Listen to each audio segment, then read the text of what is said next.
삶의 어떤 순간에도 내가 나로 살아갈 수만 있다면 우리에게는 아무런 문제가 없을 것입니다.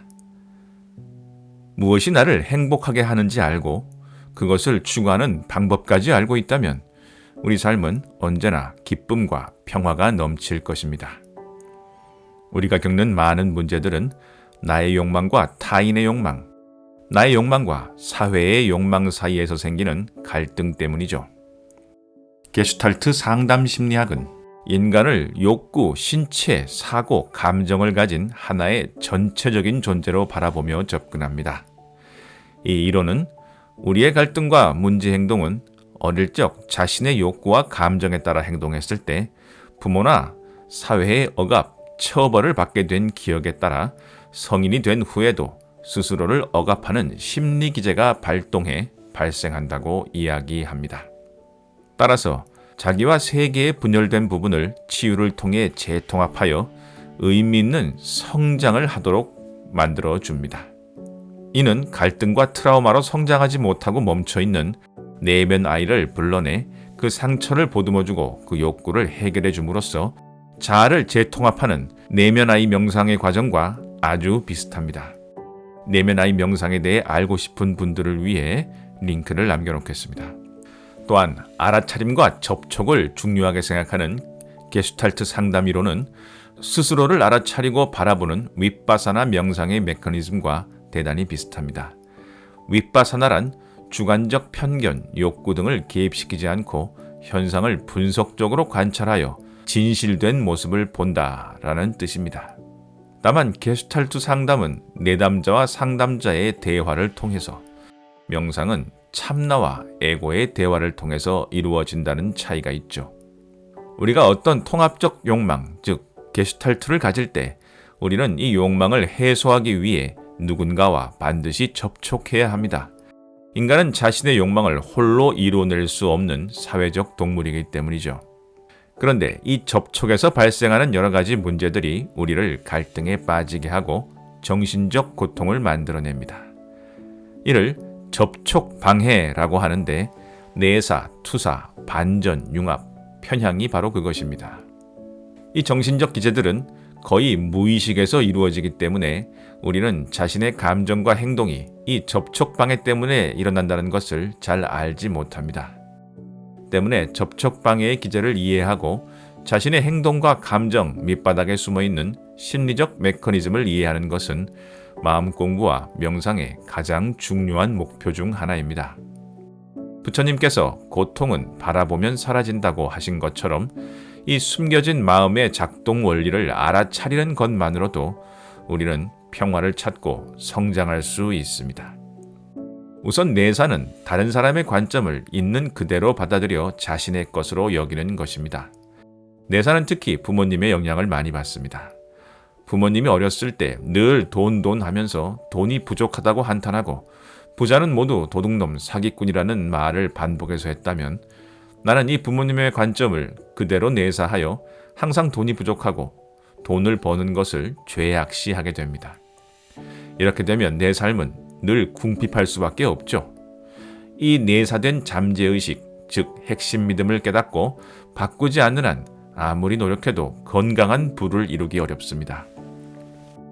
두 번째 투사는 자신의 감정을 타인에게 전가하는 것입니다.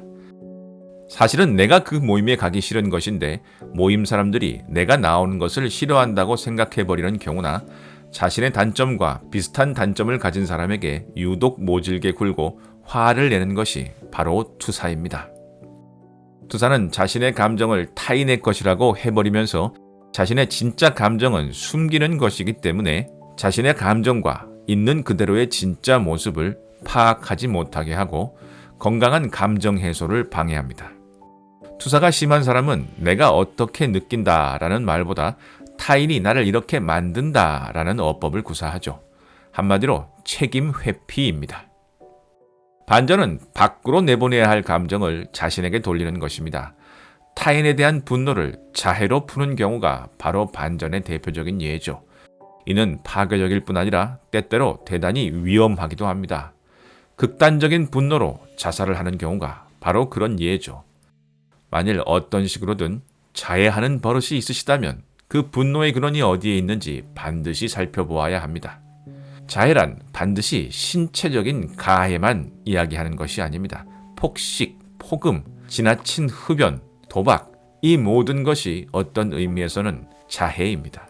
융합이란 나와 타인의 경계를 허물어버리고 심리적으로 하나가 되는 일입니다. 연인 간의 융합은 황홀한 감정적 경험을 선사하지만 이 또한 위험한 부분이 있습니다. 서로의 다름을 인정하지 않게 되고 연인이 자신과 다른 생각을 하는 것에 크게 실망하기도 하죠. 최악은 사업에 실패한 아버지가 자식들도 자신과 마찬가지로 세상을 살 의지가 없다고 감정적으로 융합해 버리는 경우입니다. 마지막으로는 편향입니다. 편향은 현실을 있는 그대로 보지 않고 회피하는 것입니다.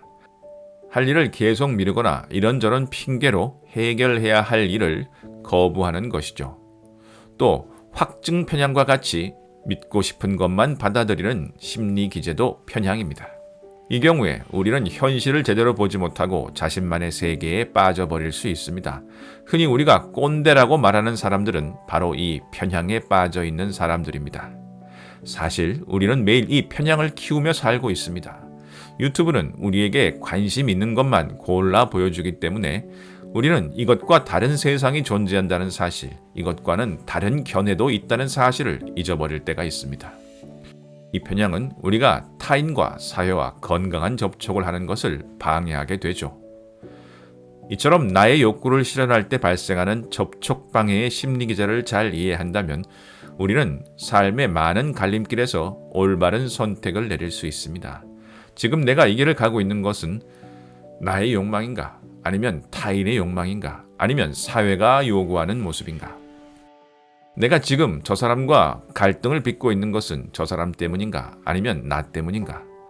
이렇게 시선을 자신의 안으로 돌릴수록 역설적으로 삶은 점점 통제하기 쉬운 것이 됩니다. 왜냐하면 나를 바꾸는 것이 바로 세상을 바꾸는 것이기 때문이죠. 이런 관점을 철학에서는 현상학이라고 하고 게슈탈트 상담 심리학은 바로 이 현상학을 토대로 형성되었습니다. 그리고 이런 관점은 나의 생각이 바로 나이며 나의 생각이 바로 내가 살고 있는 세상을 만든다라는 마음 공부의 명제와 직접 연결이 됩니다. 마음을 바꾸면 나와 세상을 바꿀 수 있는 것이죠. 그러기 위해서는 우선 나의 마음을 고요히 관찰하여야 합니다. 마치 안전한 해변에 서서 거친 파도가 치는 바다를 보는 것처럼 말입니다. 그렇게 자기 자신을 탐구하고 관찰하는 것이 바로 마음 공부이고 게슈탈트 상담 심리학입니다. 여기까지 지당한이었습니다. 감사합니다.